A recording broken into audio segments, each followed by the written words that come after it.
Today's transcribed episode of the Fox feature, The Blue Beetle, is the second part of a story entitled The Jewel Mystery of Channel Island.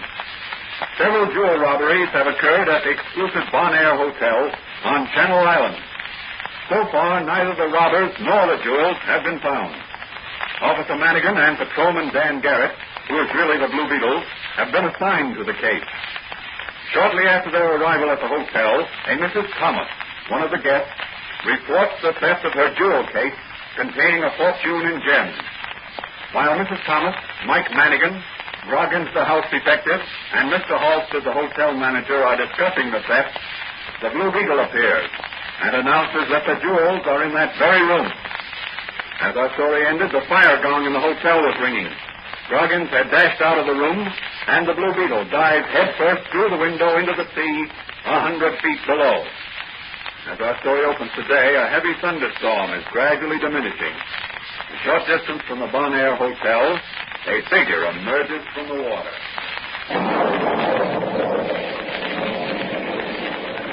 Oh, that was a high dive. Lucky I learned to dive and swim well at college. I wonder what Groggins thought when he found out the fire going was a false alarm. I wanted to separate him and Halstead to discover which had the jewel. Now I know. Now to get back to the hotel without being seen and rejoin Manigan in my true character of Dan Garrett. Poor Mike. He let the Blue Beetle slip through his fingers again.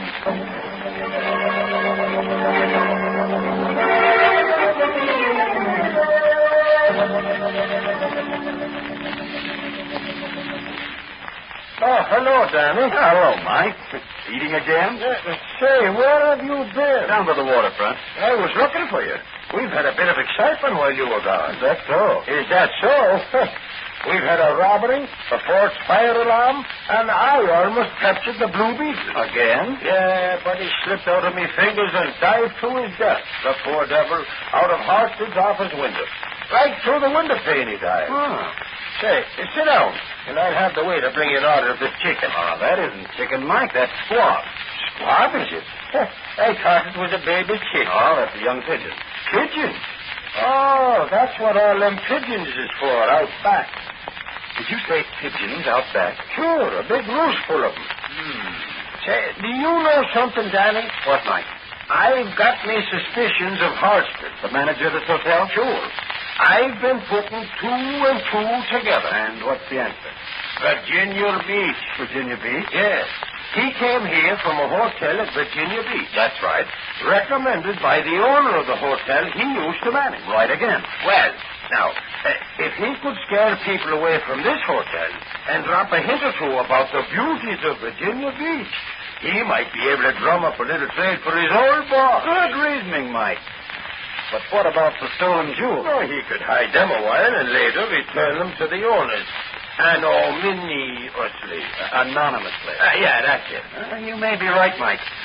Well, good night. I'll see you in the morning. You going to bed? I've got some figuring to do. Figuring? Yep. I'm going to put two and two together and see what I get.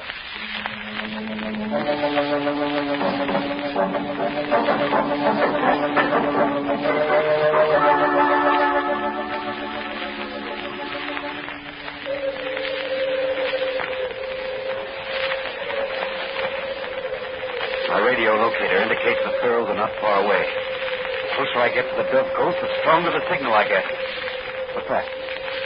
Someone coming out of the Dove Coast, and a dozen, 14, 15, 16, 20 pigeons whirling up into the sky. Now they're heading for the mainland. The radio locator signal is fading. I was right. Those pigeons are carrying the stolen jewels to a hideout on the mainland, and that figure stealing away. Good evening, stranger. Beautiful moonlight night after storm. Yes, it is. Say, can you row a boat? I reckon I can. Been pulling an oar nigh on for 60 years. Row me out to that seaplane in a hurry. I'll give you $5. Been to a masquerade party at the hotel? Masquerade? I see you got on a blue suit and a mask. I kind of thought maybe... Don't think, man. Got to get out that seaplane in a hurry. Oh, that's Cyrus Worthington's plane. I don't care whose plane it is. I'm going to borrow it. Say, if you're drunk, mister, it's joyriding. And if you're sober, it's thievery. I wouldn't do it if I was you, mister. You see, I'm the sheriff. Well, if you can row faster than I can swim, come and get me.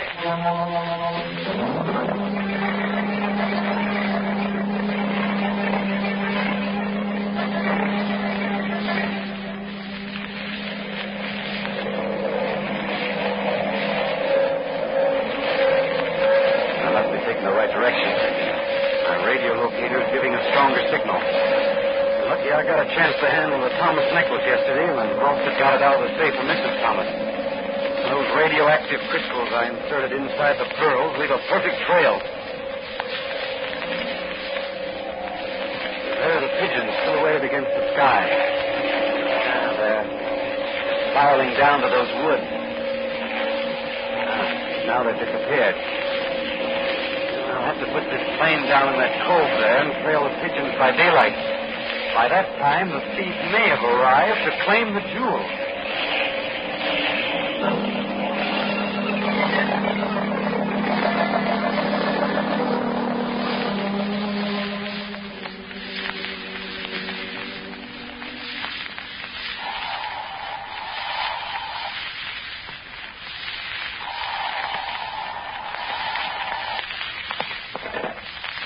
Hello? Hello, Doc. This is Danny. Oh, hello, Danny. Hello. Where are you? In a seaplane along the coast somewhere. I'm in the Blue Beetle costume, and I'm talking to you over the Blue Beetle portable wireless telephone. Are you all right? Sure. I found the jewels, and I'm waiting for the thief to turn up in the morning. Oh, where's Mannigan? Still on the island. Now, look. I want you to wire in from me, L. Dan Garrett, to Center Huggins. Got that?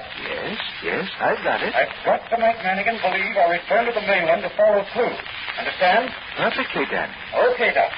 If this case works out the way I think it will, you and I are going to celebrate with a big mess of squash.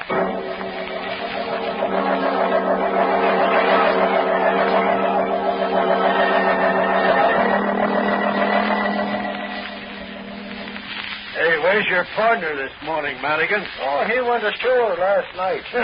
Walked out on you, huh? Oh, not Danny. He's working on a clue. How did he get to the mainland? Swim? Ain't no boats running. Danny has ways of getting around. He's a smart lad, that one. Say, maybe you two ain't cops. Maybe you two are the jewel thieves. And maybe your grandmother was queen of the Eskimos. Oh, yeah? Well, I'm going ashore. What for? Why, there's some equipment I want to get. I'll go with you. No, you better stay here on guard. Danny wired me to meet him on the mainland. Well, okay. Come on, then. We can just make the boat. I've got a hunch we're on the right track. Me boy, you've said a mouthful.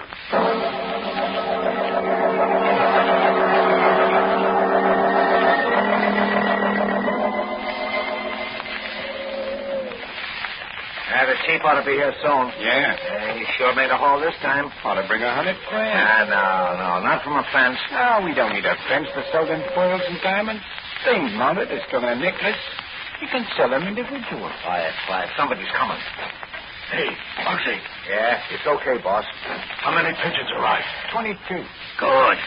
Did you take the little silk bags off their legs? Sure, boss, sure. They're all here. The jewels, too. Well, I buried the settings back of the dovecote. Let me have the jewels, and we'll scram out of here. Where are we going, boss? Rio. We're all going to have a long vacation. But not in Rio. The Blue Beetle. Yes, the Blue Beetle. Halstead said he was. Halstead was wrong. As long as there are crooks to be caught, the Blue Beetle will never die. Oh, no? We'll see if he can stand up against this. Never phased him. Now, Dawkins, see if you can stand up against this. And this. Now, grab him, boys. Hit him on the head. Come on, monkey, let's grab out of here. I ain't fight with those signs. All right, boys. Raise your hands for the teacher. The cop. Hello, Officer Mannigan. Just in time to arrest the jewel thieves of Channel Island. Where'd I be? If it ain't the Blue Beetle or his ghost, well, get your hands up and I'll slip the handcuffs on them. Sorry, Mannigan, but you can't handcuff a ghost. Besides, the Blue Beetle has other work to do. So long, Mannigan. I'll be hunting you.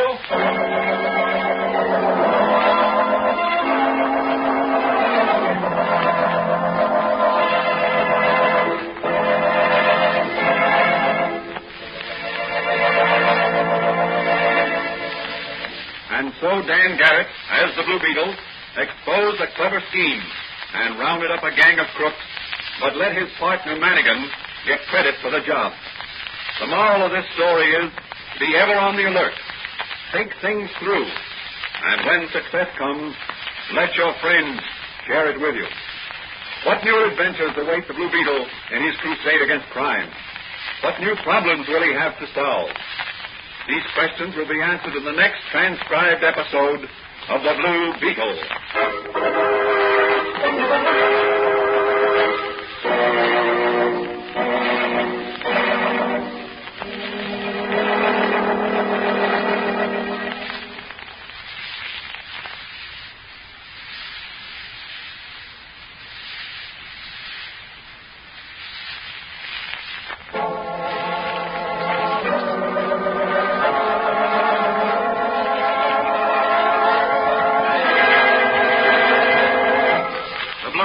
Copyrighted Fox feature appearing in Mystery Men Comics magazine and the Blue Beetle magazine.